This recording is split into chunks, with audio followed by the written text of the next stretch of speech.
By now, with all the videos you've been watching, you've been learning all about the common theme of differentiation. And in this video, we're going to talk about the ultimate way for you to stand out by using a personal story in your LinkedIn summary. Now we're going to look at why your personalist story is important before we get to the 3 steps. First of all, it makes you unforgettable. It makes you relatable to your reader because they can self-identify with something that's personal. It differentiates you from the other competition on LinkedIn, and most importantly, it builds the know, like, and trust factor, or also known as the KLT factor. All things being equal, people will do business with and refer business to people they know, like, and trust.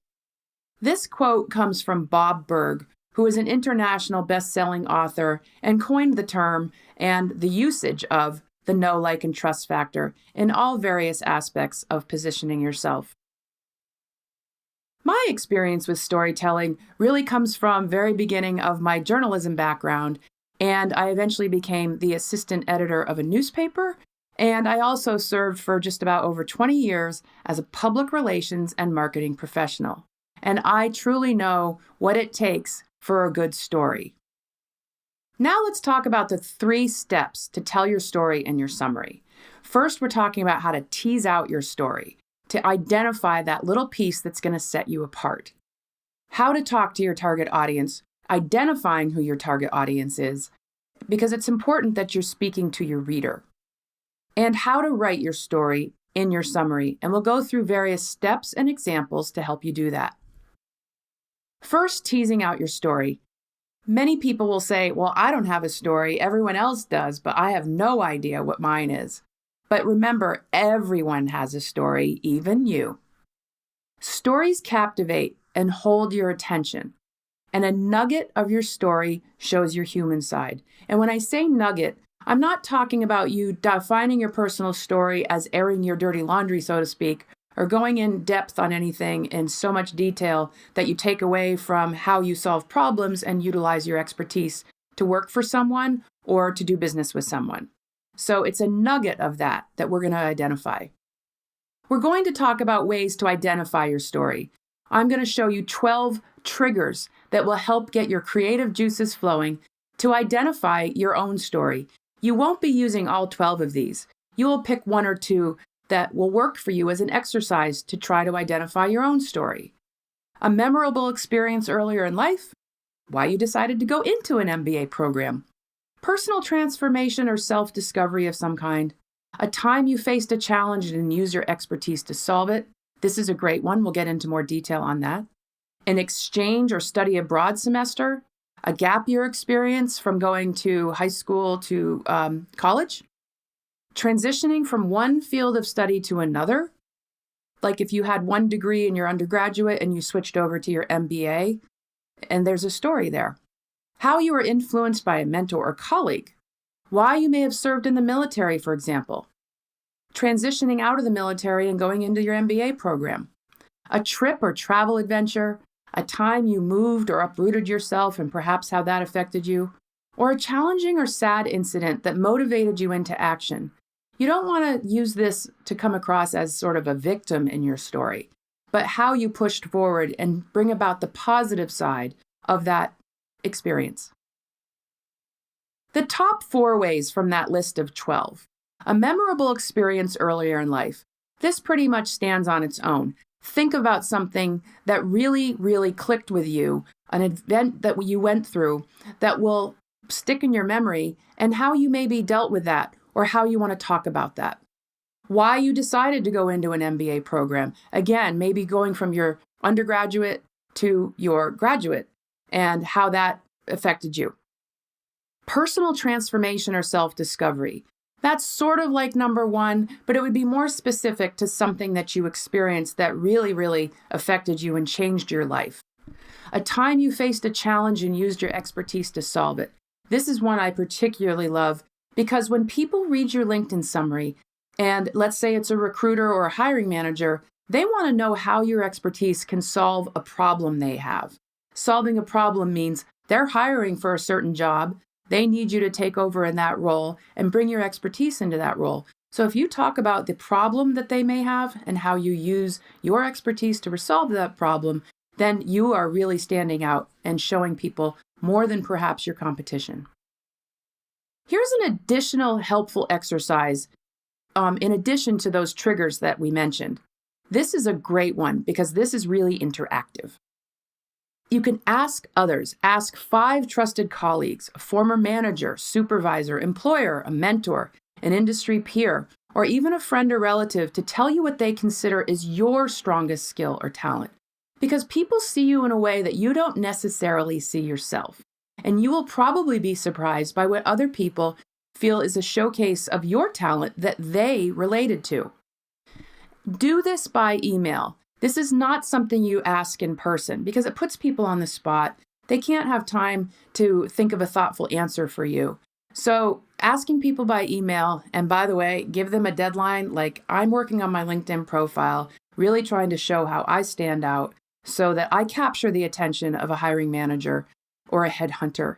And if you could share with me what you see as my strongest point in an email, bullet pointed, doesn't have to be in prose that makes sense in a verbatim way, I would be really appreciative if you could do that for me and help me out. In step 2, you want to identify your target audience. You want to target them. You want to convince them to learn more about you.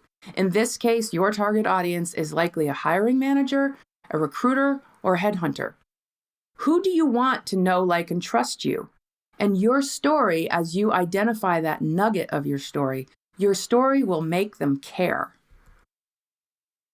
And the third step is write your story in the summary. We're going to go more in depth on this step, and I'm going to show you several examples that will help get those juices flowing again, in addition to those 12 triggers that you can consider.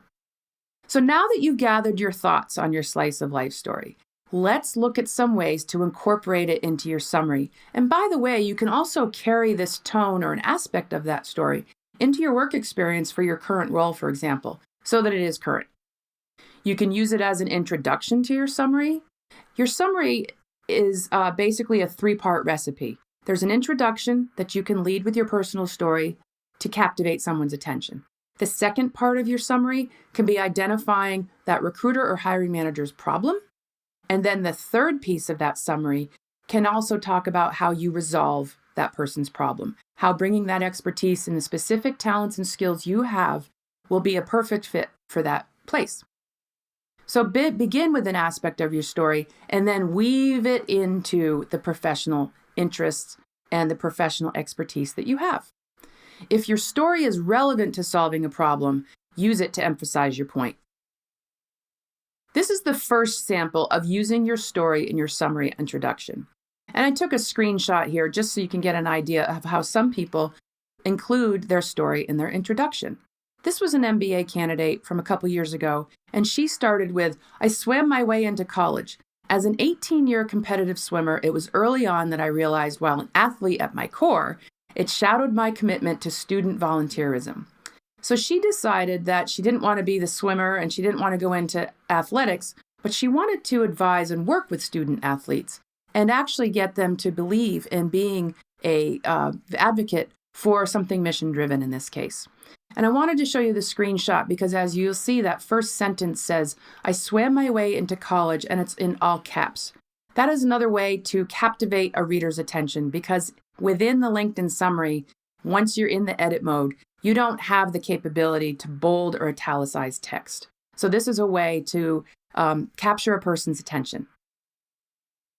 Now we're going to go into some other story samples. So this one has a focus of being mission-driven for this particular person. "Economic justice drives my passion for community and economic development." So while that's not necessarily a personal story, it's showing where her interests lie. And then she talks about her philosophical belief in her mission-driven aspect. And in this case, she's working within the renewable energy industry. So she talks about leading her efficient use of land, energy, and other natural resources to strengthen the quality of life for our most vulnerable neighbors. In this sample, the person who wrote this, it's relative to their current career. Now, this person is older, and he is a land broker realtor. And he talks about living in a rural location. In this case, it's the state of Vermont. Expertise from a 7th-generation Vermonter and Vermont land broker.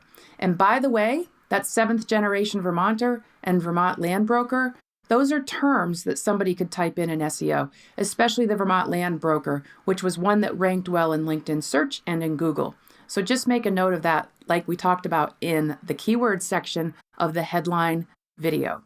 My love for land fascinates and drives me. And he talks about toward the end of his story, the decades of my involvement in realizing the environmentally sensitive nature on which Vermont farms, homes, estates, or commercial operations are built is quite simply in my DNA. That's again an action tone of voice. In this story sample, this is a person who is in the startup business industry as a CEO or as a CFO, and his business is outsourced accounting. And he says, I'm a serial CFO and entrepreneurial accounting professional. So he's been specific in stating his niche of what he does in his business. I got started in the profession at an early age as the son of Cambodian refugees who made our home in Arizona in the early 80s. He worked as a CEO at the age of 16. And by the time he was 19, he was actually a controller for the same nonprofit. So that's very unique. In this sample, this is the one that I was referring to about personal transformation. And this person is a financial executive. He had been in the world of financial advising. And then he wanted to get away from that corporate city place and move into a more rural, suburban location to raise his family. So in this section in bold text, I took my first professional leap of faith when I moved to a small rural state, lured by its quality of life and thoughts of starting a family. We can all identify with that. We all know what it's like to move. We can share our personal story through philosophy, and he wanted to raise his family there. Again, that's something that we can self-identify with as the reader.